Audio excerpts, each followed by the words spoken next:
Salut, aujourd'hui on va dessiner un homme, un vrai. Bon, vu qu'il existe beaucoup de types de corps, car tout le monde est différent, je vais vous proposer les idées de base pour construire un corps masculin et vous les montrer pour mieux les comprendre, tout en citant les erreurs à ne pas faire. Si vous voulez d'autres tutos, n'hésitez surtout pas à regarder après cette vidéo les 3 merveilleuses vidéos conçues par votre illustre youtubeur pour votre plus grand plaisir.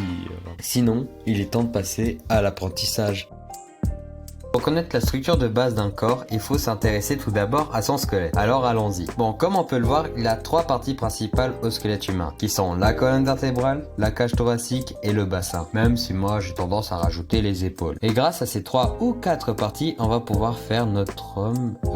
excusez-moi. Le corps de notre personnage masculin. Si on est mort, c'est qui écrit ça à la fin? Pour ça, on va juste faire une ligne droite pour la colonne vertébrale, puis un ovale en forme d'œuf pour la cage thoracique, une demi-sphère ou un triangle pour le bassin et une ligne perpendiculaire à la ligne de la colonne vertébrale pour les épaules avec un cercle de chaque côté de l'ovale de la cage thoracique. Ensuite, pour détailler un peu plus, on peut rajouter les traits des différentes positions des bras et des jambes. Maintenant, on est censé se retrouver avec un espèce de bonhomme bâton. Mais vu qu'on veut pas rester sur un bonhomme bâton, il faudra mettre les organes et les muscles à leur place. Et pour ça, il faut parler d'anatomie.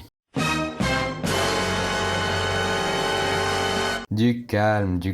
Je parle d'organes, mais je parle majoritairement des muscles. Et pas de tous les muscles, que des plus visibles. Mais rien ne vous empêche d'apprendre tous les muscles, hein, bande de sadomaso, va. Si vous ne savez pas quels muscles faire, je vous conseille les deltoïdes, tous les muscles du tronc, les bras, les jambes et les trapèzes. Et sinon, dans tous les cas, je vous conseille de prendre des références comme des bodybuilders ou des représentations anatomiques. Même si, selon moi, le mieux c'est d'aller à la salle de sport tous les jours, construire le physique de nos rêves pour être nous-mêmes notre propre référence. Personnellement, c'est ce que je fais. Et bien sûr, tous les personnages hommes que je fais sont ultra musclés. Puis pour finir, il suffit de mettre les derniers détails comme les cheveux et voilà, vous venez de faire votre personnage masculin de base, c'est-à-dire un PNJ. Vu qu'il existe une infinité d'hommes différents, il faut donc, pour pouvoir les dessiner, connaître les variations du corps masculin. Mais avant toute explication supplémentaire, j'aimerais vous demander si vous pouviez vous abonner pour recevoir des vidéos créées par un être supérieur, qui est moi-même, et aussi de mettre un commentaire pour le prochain sujet de vidéo. Merci pour tous ceux qui l'ont fait, et je vais dire à tous les autres qui ne l'ont pas fait, que vous n'êtes pas gentil, bande de méchants. Pour commencer, il faut parler des parties du corps qui s'allongent ou se rétractent. Ah oui, comme ma Billy, je parle seulement des parties visibles du corps. Visible, Billy, quand même. Hein. Comme partie du corps qui change selon les personnes, il a les jambes et les bras.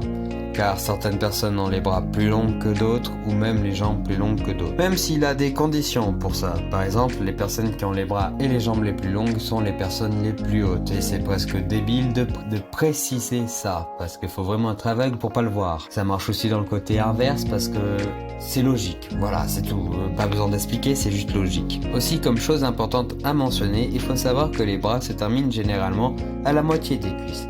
Et comme idée dans le même genre, il a la position du nombril dans le corps, qui est au niveau des coudes, tout simplement. C'est des petits détails et des petites choses à apprendre pour avoir un dessin plus beau.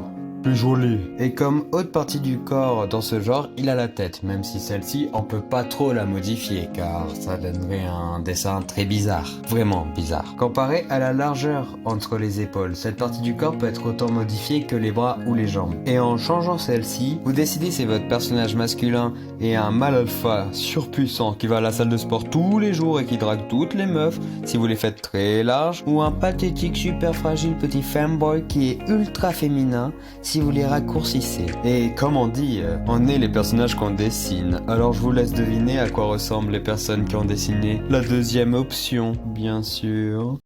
And I have a shotgun. Let me prove it. La dernière chose qui peut varier dans un corps, c'est le pourcentage de graisse. Mais c'est très simple à comprendre pour l'homme, car le gras chez l'homme se propage seulement dans 3 parties du corps, qui sont le ventre et les côtés des cuisses. Même si au bout d'un moment, il a tellement de graisse qu'il y en a partout dans le corps. Partout, vraiment partout. Peu importe si votre personnage est un homme ou une femme, il en aura partout.